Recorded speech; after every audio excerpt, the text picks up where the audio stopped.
thrive if its brand is unknown, if its brand is forgotten. And in the digital era, social media is a way for us to amplify our brand, right? It is a way for us to make sure that our brand is stays in the head of our audiences, of our consumers. And that ultimately translates to business gains and successes. So I am presenting on behalf of the team to share with you the Philippine Stars wins and all the strategies that work in our favor.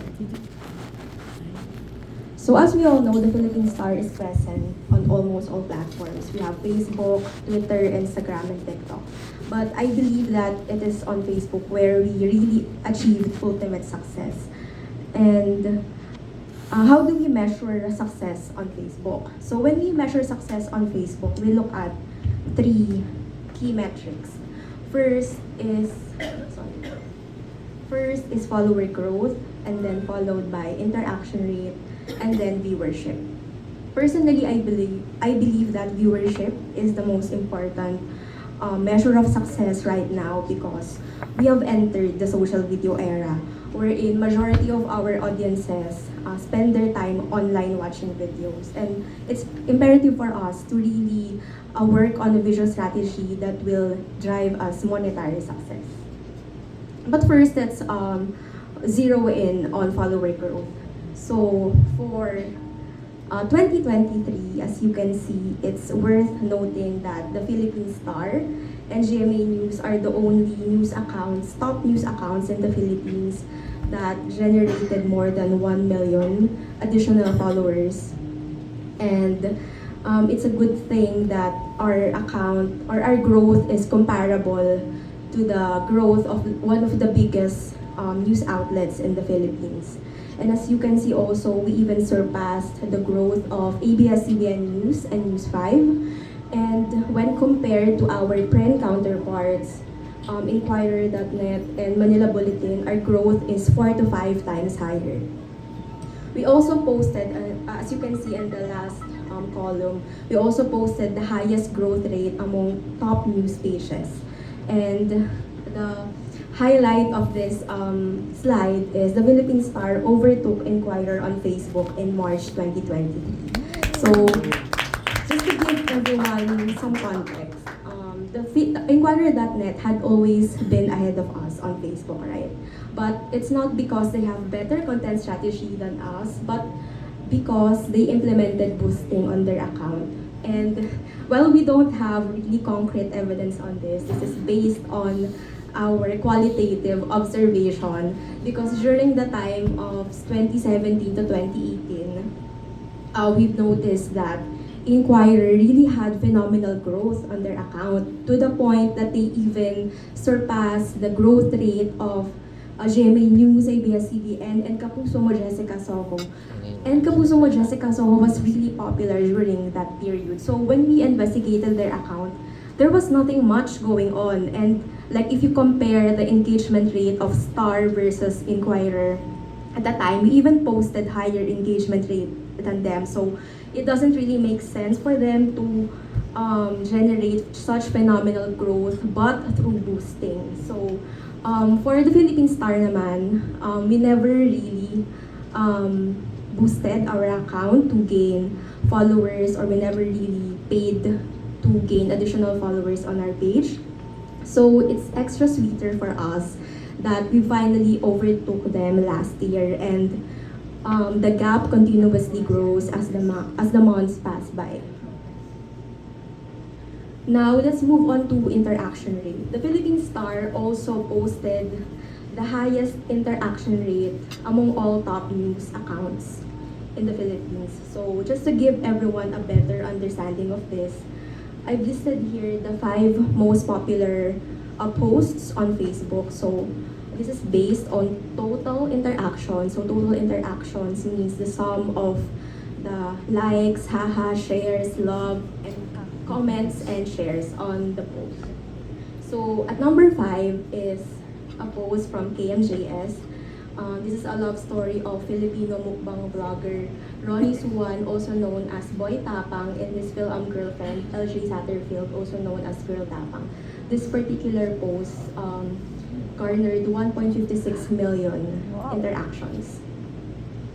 And at number 4, of course, the biggest entertainment story of 2023, the Katniel breakup.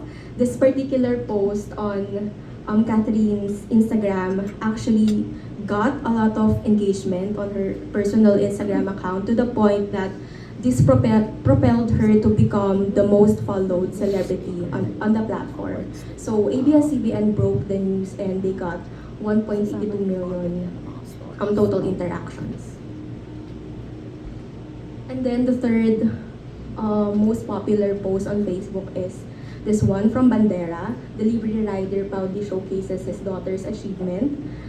Just to give everyone context, usually a non-video post generate higher interactions on Facebook as compared to video posts.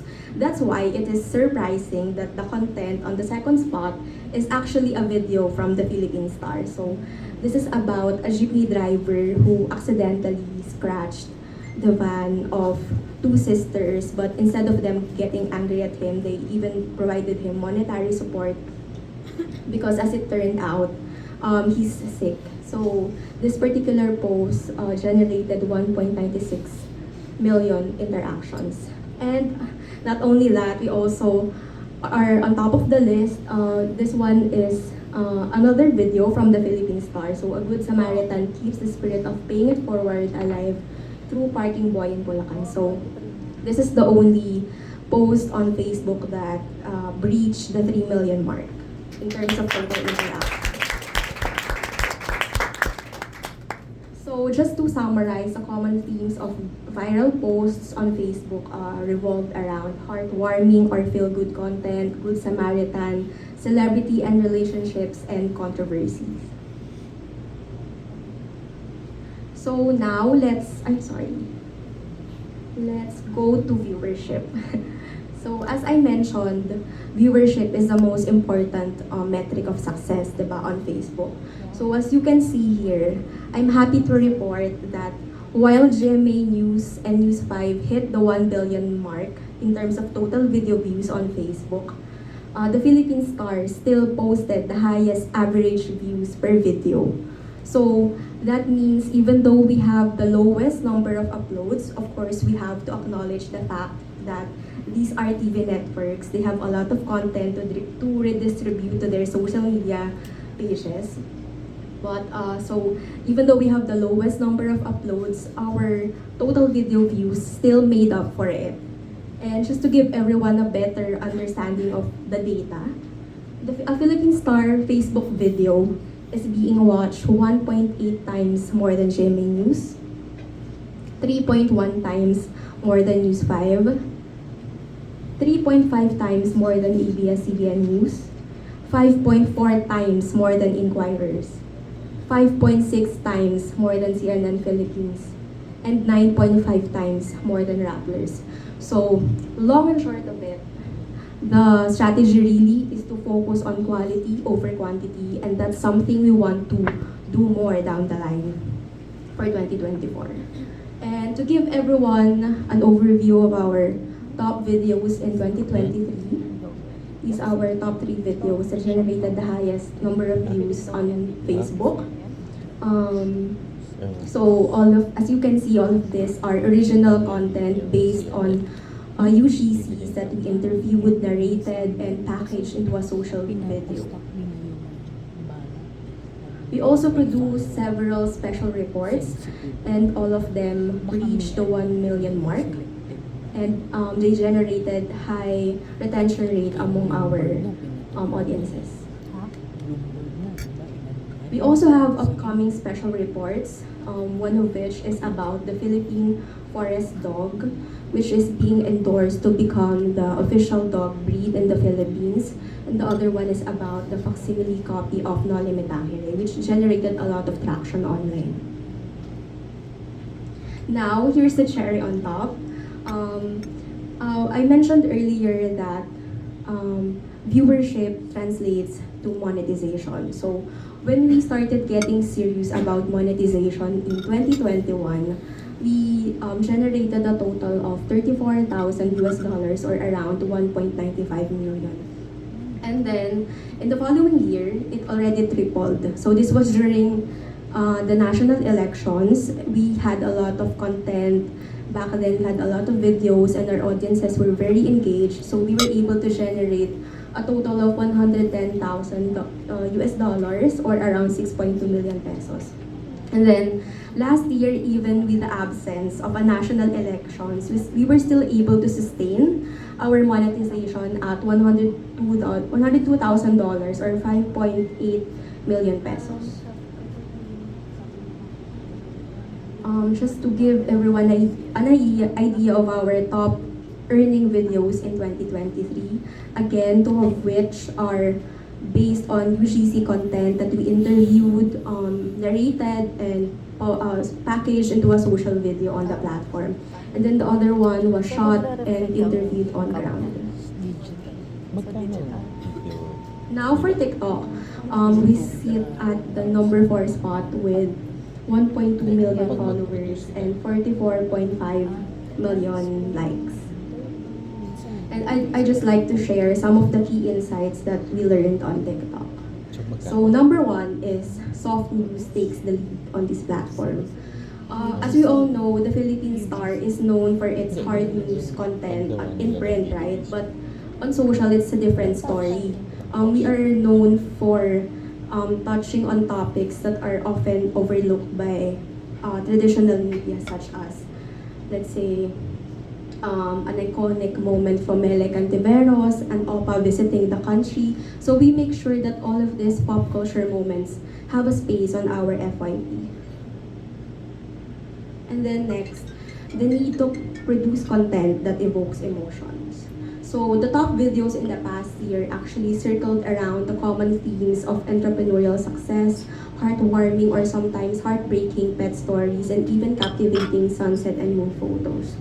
And then last one, my favorite key insight for TikTok is that music choice is everything. As you all know, this is something unprecedented actually, and this is something that TikTok Philippines also took notice because during the latter part of 2023, our follower growth on TikTok actually skyrocketed, and we were able to gain around 200,000 followers in a span of 2 months.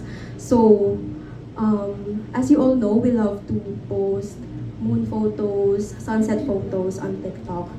And what we would do is we would post them as a photo slide on TikTok, and then our Gen Z producers would attach their favorite song or a song that they think would elicit emotions. And then, as it turned out, they have really good music taste, and even our followers took notice of it to the point that they even want us to release a playlist on Spotify, which we did. And as of now, the Spotify playlist has 20,000 saves on the platform. No, if only we can monetize these numbers, right?